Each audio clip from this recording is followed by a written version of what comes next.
ইসলামের মোকাবেলায় তোমার রক্তের সম্পর্ক দাঁড়িয়ে গেলে রক্তের সম্পর্ক ছেড়ে দাও। ইসলামের মোকাবেলায় তোমার দল দাঁড়িয়ে গিয়েছে, ওই দলকে তালাক দাও। ইসলামের মোকাবেলায় তোমার নেতা দাঁড়িয়ে গেছে, ওই নেতাকে লাথি মারো। আল্লাহর দ্বীনকে নিয়ে সামনে অগ্রসর হও। এটাই দ্বীনে মুহাম্মাদি, এটাই তোমার নবীর আদর্শ।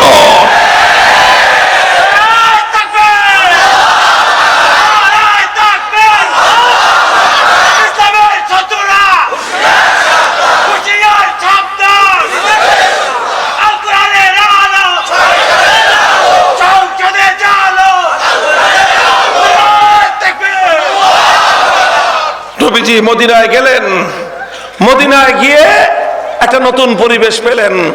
সেখানে তিন জাতি, একদল মানুষ একত্ববাদী মুসলমান ইমানদার, আর একদল মানুষ তারা মূর্তি পূজারী পৌত্তলিক, আর একদল মানুষ তারা ইহুদি। তিন জাতির বসবাস। নবীজি তিন জাতিকে নিয়ে একটা শান্তি চুক্তি করলেন যে আমরা তিন জাতি একসাথে থাকবো, কেউ কারো সঙ্গে শত্রুতা রাখবো না, কেউ কারো বিরুদ্ধে ষড়যন্ত্র করব না, কেউ কারো বিরুদ্ধে বাহিরের শত্রুকে সাহায্য করব না। এরকম একটা শান্তি চুক্তি করলেন, সহ অবস্থানের চুক্তি করলেন, যেটাকে ইতিহাসের পাতায় মদিনা সনদ বলা হয়, মদিনা চার্টার। সেই সনদের ভিত্তিতে মদিনাতে থাকতে আরম্ভ করলেন। নবীজির জন্য এক নতুন পরিবেশ। এখানে সেই মক্কার মতো ভয় নাই। মক্কার মাটিতে আল্লাহর নবী নিজে যখন নামাজ পড়তেন, কখনো আবু জাহাল পেছন দিক থেকে এসে গলায় গামছা পেঁচিয়ে নবীজিকে শ্বাসরুদ্ধ করে হত্যার ষড়যন্ত্র করত।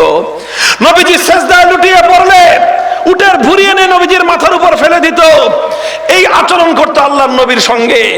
আর নবীর সাহাবীদের সঙ্গে কি আচরণ করতো আমরা ইতিহাস পড়ে জেনেছি।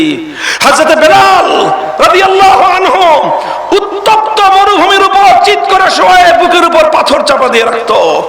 হযরত খাব্বাব রাদিয়াল্লাহু তাআলা আনহু জ্বলন্ত আগুনের উপর তাকে শোয়ে রাখা হতো। সেই আগুনের কয়লায় শরীর পুড়ে, চামড়া পুড়ে, গোশত পুড়ে, গলে গলে চর্বি এবং রক্তগুলো রক্তক্ষরণ হয়ে সে আগুন নিভে যেত। এরপরও এই নির্দয় পাষাণদের হৃদয়ে এতটুকু মায়া মমতা জন্ম নিত না। হযরত আম্মার রাদিয়াল্লাহু আনহু ইসলাম গ্রহণ করবার অপরাধে ওনার দুই পা দুই উটের সঙ্গে বেঁধে দিছে। এরপরে দুইটা উট দুই দিকে হাঁকায় দিল। দুই উট যখন দুই দিকে চলে গেছে, মধ্যখান দিয়ে দ্বিখণ্ডিত হয়ে একেবারে মাথা থেকে পা পর্যন্ত দ্বিখণ্ডিত হয়ে তিনি অন দ্য স্পট শাহাদাত বরণ করেন। ওনার স্ত্রী হযরত সুমাইয়া রাদিয়াল্লাহু আনহা ইসলাম গ্রহণ করার অপরাধে ওনার তলপেট দিয়ে বিষাক্ত বল্লম নিক্ষেপ করে আবু জাহল ওনাকে শহীদ করে দিয়েছেন। বাপ মারা গেল, মা শহীদ হলো। তাদের সন্তান হযরত ইয়াসির রাদিয়াল্লাহু আনহুকে নিয়ে, হযরত আম্মার রাদিয়াল্লাহু আনহুকে নিয়ে ওনার বাবা ইয়াসির শহীদ হলেন। ওনার ছেলে আম্মারকে নিয়ে কূপের মধ্যে মাথা নিচের দিকে দিয়ে ঠ্যাং উপরের দিকে রশি দিয়ে বেঁধে ঝুলায় রাখলো। এই ধরনের জুলুমগুলো মক্কার মাটিতে একে একে বাস্তবায়িত হয়েছে। আল্লাহর নবী মদিনায় আসার পর নেই আর সেই জুলুম, নেই সেই অত্যাচার। শান্তিতে ইবাদত করা যায়। মসজিদ কায়েম করেছেন মদিনার মসজিদে নববী। সেখানে নামাজ পড়লে পিছন দিক থেকে এসে কেউ গামছা পেঁচায় না। সেখানে সেজদা করলে কেউ আর উটের ভরি ফেলে না।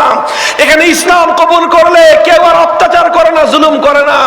একটা শান্তি প্রিয়, একটা নিরাপদ পরিবেশ আল্লাহর নবী পেলেন। নবীজি মনে করলেন যে যাক, হয়েছে তো আর দরকার নাই, নাকি কি বলেন? কথা বলেন। নবীজি এই অবস্থায় এসে মনে করেছেন যে এখন তো মক্কার জমিন থেকে অনেক ভালো আছি, কাজেই আর বেশি দরকার নেই, এটা মনে করেছেন না। আল্লাহর নবী এতে ক্ষান্ত হয়ে যান নাই। আমাকে তো আরো সামনে আগাতে হবে। এখানেই থমকে দাঁড়ালে ইসলামের পক্ষ থেকে, আল্লাহর পক্ষ থেকে প্রদত্ত দায়িত্ব আমার পূর্ণ হবে না। নবীজি চিন্তা করলেন সামনে অগ্রসর হতে হবে। ইসলামকে তো দুনিয়ার প্রান্তে প্রান্তে ছড়াতে হবে। সারা দুনিয়াতে আল্লাহর এই দ্বীন জিন্দা করতে হবে। সারা দুনিয়াতে আল্লাহর দ্বীনকে বিজয়ী করার জন্য আল্লাহ পাক দুনিয়াতে আমাকে পাঠিয়েছেন। আরসালা রাসূলাহু বিল হুদা ওয়া দীনিল হক লিইয়ুযহিরাহু আলাদ দীনি কুল্লিহি। तमाम পৃথিবীর সমস্ত মতবাদ, সমস্ত ধর্ম, সমস্ত ইজম, সমস্ত তন্ত্র মন্ত্রকে পরাস্ত করে আল্লাহর দ্বীনকে দুনিয়াতে বিজয়ী করার জন্য এই নবীজি প্রেরিত হয়েছিলেন। কাজে এই জন্য আল্লাহর নবী নতুন কর্মসূচি হাতে নিলেন, জিহাদের শপথ নিলেন। নবীজি সাহাবায়ে কেরামকে বললেন, দীর্ঘদিন আমাদের আদর্শ ছিল, কেউ আমাদেরকে একটা আঘাত করলে আমরা বলতাম যে ভাই আরেকটা আঘাত করেন, কিন্তু আমার কথাটা শুনেন। এইভাবে সোজা আঙ্গুলে ঘি উঠানোর চেষ্টা করছি 13 বছর, কিন্তু সোজা আঙ্গুলে বেশি ঘি উঠে না। যা উঠে তা দিয়ে ইসলামের চলবে না। আরো বেশি প্রয়োজন, আরো বেশি ইমানদার প্রয়োজন, আল্লাহর দ্বীনে আরো বেশি বিজয় প্রয়োজন। এই জন্য আল্লাহর পক্ষ থেকে নির্দেশ আসলো, উযিনা লিল্লাযীনা ইউকাতালুনা বিআন্নাহুম যুলিমু ওয়া ইন্নাল্লাহা আলা নাসরিহিম লাকাদির। হে নবী, এবার একটু আঙ্গুলটা বাঁকা করেন, দেখি রেজাল্টটা কি আসে। নবীজি বললেন, এখন থেকে ইসলামের সবক, ইসলামের পয়গাম যারা আল্লাহর দ্বীনের সৈনিকদের উপর আঘাত করবে, যারা আল্লাহর বান্দাদের উপর আঘাত করবে, যারা কালেমা পড়নেওয়ালা ইমানদারদের উপর আঘাত করতে চেষ্টা করবে, যারা আল্লাহর জমিন থেকে আল্লাহর আনিত দ্বীন দুনিয়া থেকে মিটিয়ে ফেলার চেষ্টা করা হবে, এখন থেকে আর তাদের সঙ্গে নম্র ভাষায় কথা বলা হবে না। এখনকার নীতি হলো আল্লাহর দ্বীনের উপর কেউ যদি একটা আঘাত করে, পাল্টা আঘাত করা হবে। কেউ ইট ছুঁড়ে মারলে পাথর ছুঁড়ে মারা হবে, ইটটি মারলে পাটকেলের আঘাত করা হবে। পয়গাম দিয়ে দিলেন সমস্ত বেঈমানদেরকে। মক্কার কুরাইশরা ছুটে এসেছিল হিংস্রতা নিয়ে বদরের রণাঙ্গনে। আল্লাহর নবী 14 জন সাহাবায়ে কেরামের শাহাদাতের রক্ত দিয়ে কাফেরদের সেই উদ্ধত মাথা জমিনের সঙ্গে মিলিয়ে দিলেন, তাদের উপর আঘাত করলেন। 313 জন অসহায় সাহাবীদেরকে নিয়ে আল্লাহর নবী মক্কার বেঈমানদের মোকাবেলা করলেন। বদর হলো, উহুদ হলো, উহুদে আরো বেশি রক্ত দিলেন। 70 জন সাহাবী শাহাদাত বরণ করলেন। স্বয়ং আল্লাহর নবী ক্ষতবিক্ষত হলেন, মাথা ভাঙলো, দাঁত ভাঙলো, চেহারা রক্তে লাল হয়ে গেল, হাঁটু হাত সর্বাঙ্গ শরীর আঘাতে আঘাতে জর্জরিত হয়ে গেল। রক্ত ঝরতে ঝরতে আমার নবী জমিনে বেহুশ হয়ে পড়ে গেলেন। ইবলিস শয়তান গুজব রটিয়ে দিল, কুতিলা মুহাম্মদ সাল্লাল্লাহু আলাইহি ওয়াসাল্লাম শহীদ হয়ে গেছেন। গোটা মদিনার মুসলমানদের মধ্যে শোক হতাশা ছড়িয়ে পড়লো, হায় হায় কি হবে, এখন কি হবে। ওই অবস্থায় নবীজির হুঁশ ফিরলো। হযরতে মালিক ইবনে সিনান রাদিয়াল্লাহু আনহু বলেন, আমি লক্ষ্য করে দেখলাম নবীজি কথা বলতে পারতেছেন না, বেহুশ হয়ে দুর্বল হয়ে রক্ত ঝরতে ঝরতে জমিনে পড়ে গেছেন। ওই অবস্থায় আমার নবী অস্ফুট কণ্ঠে বলতেছেন, ইলাইয়া ইবাদাল্লাহ, ইলাইয়া ইবাদাল্লাহ, হে আল্লাহর বান্দারা আসো, যুদ্ধ শেষ হয় নাই, লড়াই শেষ হয় নাই, আমরা আরো বহুদূর অগ্রসর হব। তোমরা আমাকে কেন্দ্র করে আবার ঐক্যবদ্ধ হও, আবার কুফরের উপর হামলা করো। সাহাবায়ে কেরাম ঐক্যবদ্ধ হলেন। আল্লাহ পাক উহুদের জিহাদেও মুসলমানদেরকে বিশাল সফলতা দান করলেন। ক্ষান্ত হলেন না আল্লাহর নবী। খন্দক হলো, একটার পর একটা যুদ্ধ চললো। এদিক দিয়ে মদিনার মধ্যে ইহুদিরা একটার পর একটা গাদ্দারি করলো। বনু কাইনুকা গাদ্দারি করলো, বনু নজির বিশ্বাসঘাতকতা করলো, বনু কুরাইজা চুক্তি ভঙ্গ করলো। আল্লাহর নবী তার গোটা জীবনে কোনোদিন কারোর সাথে কৃত একটা অঙ্গীকার তিনি ভঙ্গ করেন নাই। কারোর সঙ্গে কোনো চুক্তি আল্লাহর নবী কোনোদিন ভঙ্গ করেন নাই। আর যারা চুক্তি ভঙ্গ করেছে আল্লাহর নবী তাদেরকে কোনোদিন ক্ষমা করেন নাই। একটা অপরাধ যেটা নবীজি মাফ করেন নাই, সেটা হলো কি? গাদ্দারি। কি অপরাধ বলেন, কি অপরাধ? মুসলমানরা সব অপরাধ ক্ষমা করতে পারে, কিন্তু কওম এবং মিল্লাতের সঙ্গে, জাতির সঙ্গে যারা গাদ্দারি করবে তাদের ক্ষমা নাই। কওমের সঙ্গে যারা বিশ্বাসঘাতকতা করবে তাদের দৃষ্টান্তমূলক শাস্তি দেওয়াই মুহাম্মদ আরবি সাল্লাল্লাহু আলাইহি ওয়াসাল্লামের আদর্শ।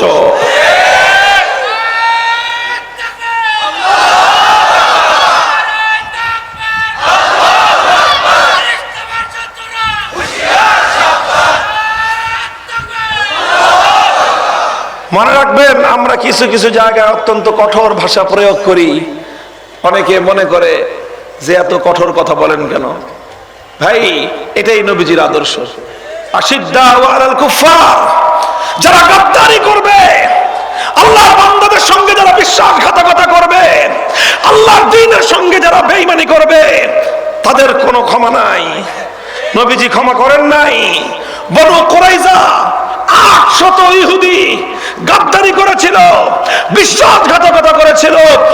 একদিনে 800 ইহুদি বেঈমানের মৃত্যুদণ্ড কার্যকর করেছেন আল্লাহর নবী। কয়শো? 800। কেন? ইহুদি এই জন্য না, ইহুদি এই জন্য না, বেঈমান এই জন্য না, বরং কি জন্য? গাদ্দার এই জন্য। মনে রাখবেন, ইসলাম বেঈমানদের সঙ্গে অত কঠোর নয়, ইসলাম অমুসলিমদের সঙ্গে কঠোর নয়, ইসলাম হিন্দু বৌদ্ধ খ্রিস্টানদের সঙ্গে অত কঠোর নয়, ইসলাম ইহুদিদের সঙ্গে অত কঠোর নয়। কিন্তু যখন কেউ ইসলামের চেয়ে কঠোর কোন মতাদর্শ পৃথিবীতে নাই, এটা খুব ভালো করে মনে রাখবেন। অনেকে নবীজির এই সকল আদর্শগুলো দিয়ে ইসলামকে কঠোর জীবন ব্যবস্থা সাব্যস্ত করতে চায়। তারা ইসলাম সম্পর্কে গণ্ডমূর্খের দল, গণ্ডমূর্খের দল। আমার নবী কোনদিন নিজের কারণে কারো কাছ থেকে বদলা নেন নাই, প্রতিশোধ গ্রহণ করেন নাই। নবীজিকে হত্যা করার ষড়যন্ত্র করেছে, নবীজি তাকে মাফ করে দিয়েছেন। অসংখ্য ঘটনা হাদিসের পাতায় পাতায় আছে, আছে না নাই? নবীজি ঘুমিয়ে আছেন, তরবারিটা ঝুলতেছে, হঠাৎ করে এক বেঈমান এসে তরবারিটা খুলেই তরবারিটা নামায়ে কোষ থেকে মুক্ত করে নবীর গর্দানের উপর ধরছে। নবীজি ঘুম ভেঙে গেছে, চোখ খুলে দেখেন উন্মুক্ত তরবারি নিয়ে শত্রু মাথার সামনে দাঁড়ানো। জিজ্ঞাসা করতেছে, মাইয়াম নাউকা মিন্নি, হে মুহাম্মদ, এবার আমাকে তোমাকে আমার হাত থেকে কে বাঁচাবে? নবীজি শান্ত শিষ্ট কণ্ঠে বললেন, আল্লাহ। কে বাঁচাবে বলেন? সঙ্গে সঙ্গে আমার নবী আল্লাহর কণ্ঠের আওয়াজে থরথর করে বেঈমানের শরীরের মধ্যে কম্পন তৈরি হয়ে গেল, তার হাত থেকে তরবারি পড়ে গেল। নবীজি তরবারি হাতে ধরে নিয়ে বললেন, এবার তুমি বলো, মাইয়াম নাউকা মিন্নি, তোমাকে কে বাঁচাবে? পায়ে জড়ায় ধরছে, হুজুর মাফ করে দেন। বলছে, যা মাফ করে দিলাম, মাফ করে দিলাম, কারণ তুমি আমাকে, আমার সঙ্গে তুমি আমাকে হত্যা করার ষড়যন্ত্র করছো, আমাকে তুমি হত্যা করতে চেয়েছো, মাফ যাও। কিন্তু আল্লাহর দ্বীনের সঙ্গে যারা গাদ্দারি করেছে, ইসলামের সঙ্গে যারা বিশ্বাসঘাতকতা করেছে, চুক্তি করে চুক্তি ভঙ্গ করেছে, ইসলামের দুর্দিনে পেছন দিক থেকে ছুরি মারার চেষ্টা করেছে, নবীজি তাদের সঙ্গে অত্যন্ত কঠোর এবং অত্যন্ত দৃষ্টান্তমূলক শাস্তির আচরণ করেছেন। এদিক দিয়ে সোনার মদিনা ইহুদি শূন্য হয়ে গেল, যে কয়টা মুশরিক ছিল সব কালেমা পড়ে ইমানদার হয়ে গেল। গোটা মদিনায় একটাও বেঈমান নাই, শুধু ইসলাম আর ইসলাম, ইসলাম আর ইসলাম। গোটা মদিনা শহর শান্তির শহর, গোটা মদিনা শহর ইমানের শহর, গোটা মদিনার শহর ইসলামের শহর। নবীজি তো এবার ক্ষান্ত হবেন যে যাক, আল্লাহ পাক মদিনা শহরকে ইসলাম দিয়ে পরিপূর্ণ করে দিয়েছেন, এবার আমি থেমে যাই। কি বলেন? থেমে গেছেন আল্লাহর নবী? ক্ষান্ত হয়ে গেছেন? না, নবীজি বলেছেন, আমার মঞ্জিল আরো আগে, আমার গন্তব্য আরো আগে, আমাকে আরো অগ্রসর হতে হবে। 1400 সাহাবায়ে কেরাম নিয়ে গিয়ে গেলেন, উমরা করবেন, উমরা বাইতুল্লাহ তাওয়াফ করবেন। মক্কার কুরাইশরা বের হয়ে আসলো হুদাইবিয়া, মক্কার বাহিরে উপকণ্ঠে। নবীজিকে বলল যে ঢুকতে দিব না। নবীজি বললেন, উমরা করতে আসছি, মারামারি করতে আসি নাই, উমরা করব, তাওয়াফ করব, চলে যাব, কিচ্ছু করব না, তোমাদেরকে আমাদেরকে ঢুকতে দাও। বলল যে না, কোনোভাবেই ঢুকতে দিব না। যুদ্ধের পরিস্থিতি তৈরি হয়ে গেল। নবীজি ঘোষণা করলেন, আজ মক্কার কুরাইশরা এমন যে কোনো কথা বলবে যেই কথার মধ্যে আল্লাহর ঘরের সম্মান রক্ষা পাবে, আর বাকি যে কোনো ছাড় দিয়ে হলেও আজকে আমি ওদের সঙ্গে চুক্তি করব, সন্ধি করব। শেষ পর্যন্ত আল্লাহর নবী সর্বোচ্চ নমনীয়তা প্রদর্শন করলেন, সর্বোচ্চ ছাড় দিলেন। এত ছাড় দিলেন, এত ছাড় দিলেন, এত ছাড় দিলেন, নিজের আশেপাশের সঙ্গী সাথীরা পর্যন্ত রাগ হয়ে গেল যে হুজুর এত ছাড় দিলে কেমনে চলে? নবীজি বলেন, থামো, ছাড় দিতে দাও আমাকে, দেখো কি হয়। নবীজি অভূতপূর্ব ছাড় দিয়ে মক্কার কুরাইশদের সঙ্গে হুদাইবিয়ার সন্ধি করলেন, যেই হুদাইবিয়ার সন্ধির মাধ্যমে আল্লাহর পয়গম্বরের নবুয়তের 23 বছরের জিন্দেগির সবচেয়ে বড় রাজনৈতিক সফলতা নিহিত ছিল। কি সফলতা বলেন? রাজনীতির কথা শুনলে তো মুখ দিয়ে আওয়াজ বের হয় না আপনাদের। আপনারা বলেন যে হুজুর অন্য কথা বলবে বা রাজনীতির কথা বলে কেন? না, আমার নবী আল্লাহর পক্ষ থেকে যেই সকল দায়িত্ব নিয়ে দুনিয়াতে আগমন করেছিলেন তার মধ্যে যেরকম মসজিদের ইমামতি ছিল, নবীদের দায়িত্বের মধ্যে যেরকম ভাবে উম্মতের তালিম, উম্মতকে শিক্ষা দেওয়া নবীর দায়িত্ব ছিল, উম্মতকে দাওয়াত দেওয়া, তাবলীগ করা যেরকম নবীজির দায়িত্ব ছিল, জিহাদের ময়দানে উম্মতকে কমান্ডিং করে যুদ্ধ নেতৃত্ব দেওয়া যেরকম আল্লাহর নবীর দায়িত্ব ছিল, ঠিক তদ্রূপ রাজনৈতিক নেতৃত্ব প্রদান করা আল্লাহর নবীর জিম্মাদারি ছিল। ভালো করে শুনে রাখেন, আলেম ওলামাদের সঙ্গে যারা রাজনীতির কথা বললে অসদাচরণ করেন, আল্লাহর দ্বীনের সহি কথাটা শুনে তো যাবেন, বুঝে যাবেন। আমি আল্লাহর নবীর একটা হাদিস বলি আপনাদের কাছে, বুখারী শরীফের হাদিস, মুসলিম শরীফ, সমস্ত হাদিসের কিতাবের মধ্যে হাদিসটি বর্ণিত আছে। কানাত বনু ইসরাঈল তাসুসুহুমুল আম্বিয়া কুল্লামা হালাকা নাবিয়্যুন খালাফাহু আখার ওয়ালা নাবিয়্যা বাদি ওয়া সায়াকুনু খুলাফা ফায়াকসুরুন। নবীজি বলেন যে আমার আগে যারা নবী আসতেন প্রত্যেকজন নবী তাসুসুহুমুল আম্বিয়া তার জাতির রাজনৈতিক নেতা হতেন। কি হইতেন? এই মাদ্রাসার ছাত্ররা ভালো করে বুঝবা, সাধারণ মানুষদেরকে পরে আরেকটু ভালো করে বুঝিয়ে দিও তোমরা। তাসুসুহুম শব্দটা এসেছিল সিয়াসাতু থেকে। সিয়াসাত কি শব্দ? কি অর্থ? হ্যাঁ, মাদ্রাসা ছাত্ররা বলো সিয়াসাত অর্থ কি? রাজনীতি। সিয়াসাত শব্দের অর্থই হলো রাজনীতি। বুখারী শরীফের হাদিস, কানাত বনু ইসরাঈল তাসুসুহুমুল আম্বিয়া, আগে উম্মতের রাজনৈতিক নেতৃত্ব দিতেন কারা? নবীগণ। কারা দিতেন? নবীগণ দিতেন। এক নবী চলে গেলে আরেক নবী আসতেন, তিনি আবার রাজনৈতিক নেতৃত্ব দিতেন। নবীদের হাতেই থাকতো রাজনৈতিক নেতৃত্বের জিম্মাদারি।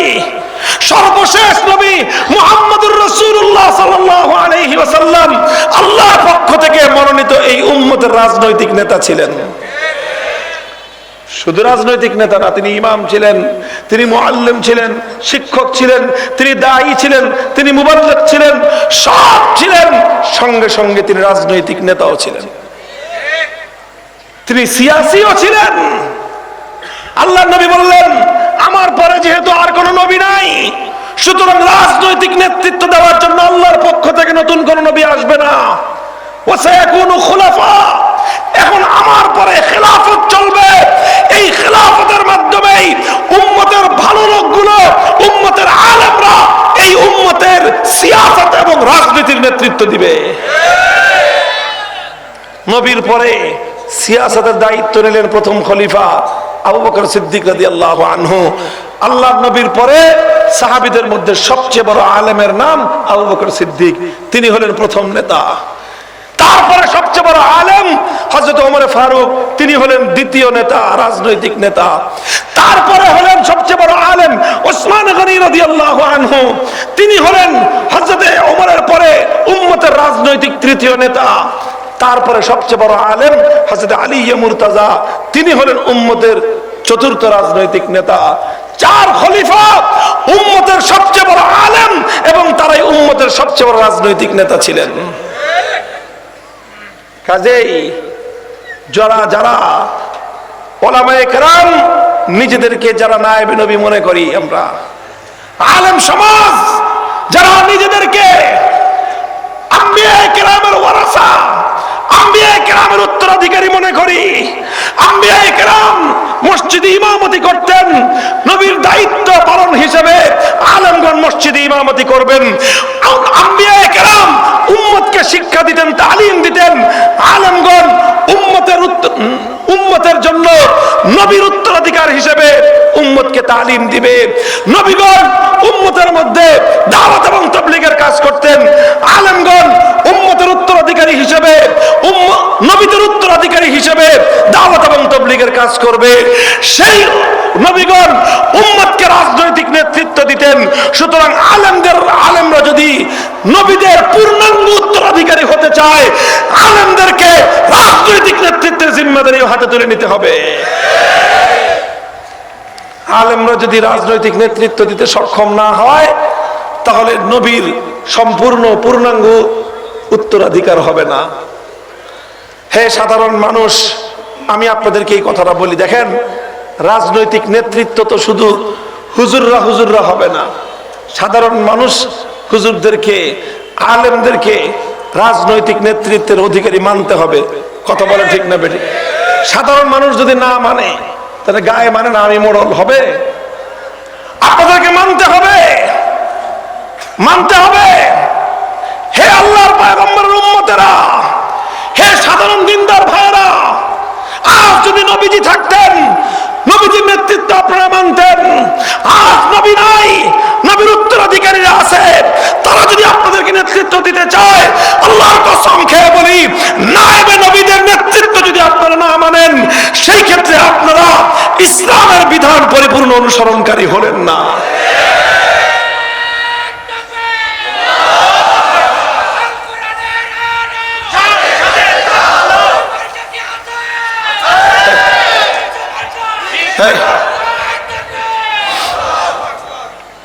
মুহতারাম হাজিরিন, কথা আমার শেষ দিকে চলে এসেছে। আমি বলতে চাই, নবীজি থেমে যান নাই, হুদায়বিয়ার সন্ধি করলেন, রাজনৈতিক প্রজ্ঞার পরিচয় দিলেন, রাজনৈতিক দূরদর্শিতার পরিচয় দিলেন। এই জন্য আলেমদেরকে রাজনৈতিক প্রজ্ঞার অধিকারী হতে হবে, রাজনৈতিক দূরদর্শিতার অধিকারী হতে হবে। আল্লাহর নবীর হুদায়বিয়ার সন্ধির প্রজ্ঞার মাধ্যমে দুনিয়ার সমস্ত বড় বড় বাদশাদের কাছে, রোম এবং পারস্যের সম্রাটদের কাছে নবীজি ঈমানের দাওয়াত পৌঁছাতে পারলেন। ওই বছর খায়বার থেকে ইহুদিদেরকে উৎখাত করে, গোটা আরবের ভূমি থেকে ইহুদিদেরকে উৎখাত করলেন। এক বছর পরে মক্কা বিজয় করলেন। এই সব আল্লাহর নবীর হুদায়বিয়াতে তার রাজনৈতিক প্রজ্ঞাময় সিদ্ধান্তের সুফল। এরপরে আল্লাহর নবী আরেক বছর, 2 বছরের মাথায় নবীজি বিদায় নিলেন। নবীজি যখন বিদায় গ্রহণ করেন, 12.5 লক্ষ বর্গ মাইল, কত বাংলাদেশ হলো 55,000 বর্গ মাইল।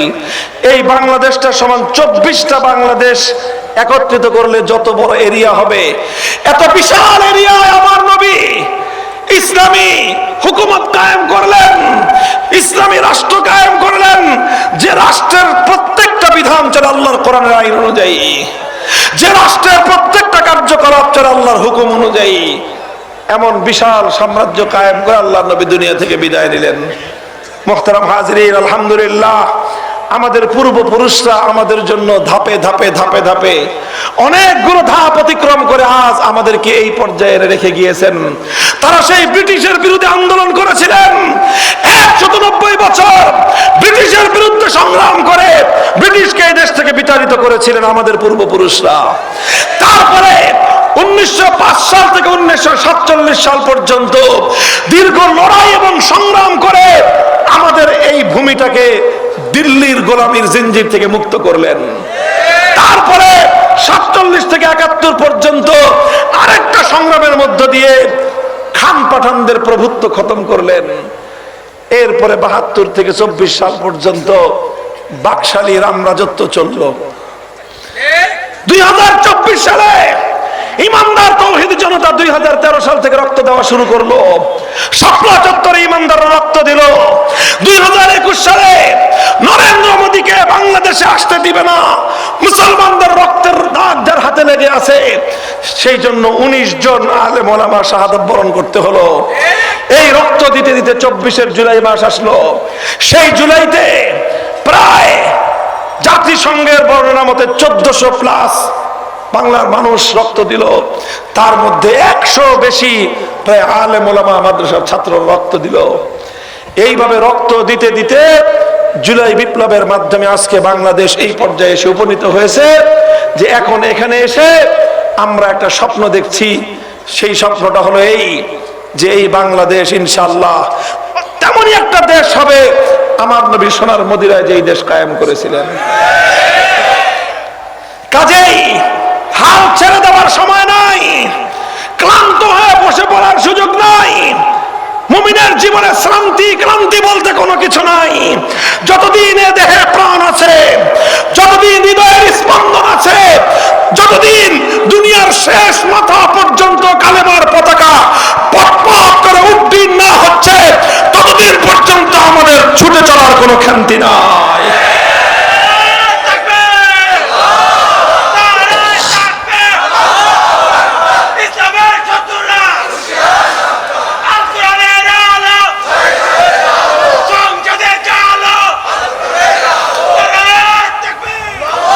মুহতারাম হাজিরিন, এটা আমার আখেরি পয়গাম। দেখেন, আমাদের এই ভূমি, এই জমিন এবং আমাদের পূর্বপুরুষদের অনেক অনেক অনেক কোরবানি আছে এই মাটিটার জন্য।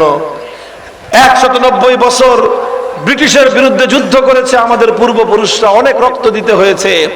তারপরে এই দেশটাকে আবার কলকাতা থেকে আলাদা করার জন্য, দিল্লি থেকে মুক্ত করার জন্য 47 সালে বহু, যারা বয়স্ক মানুষ তারা জানেন, যারা ইতিহাস পড়েছেন তারাও জানেন, 1947 সালে দেশটাকে ভাগ করা হয়েছে।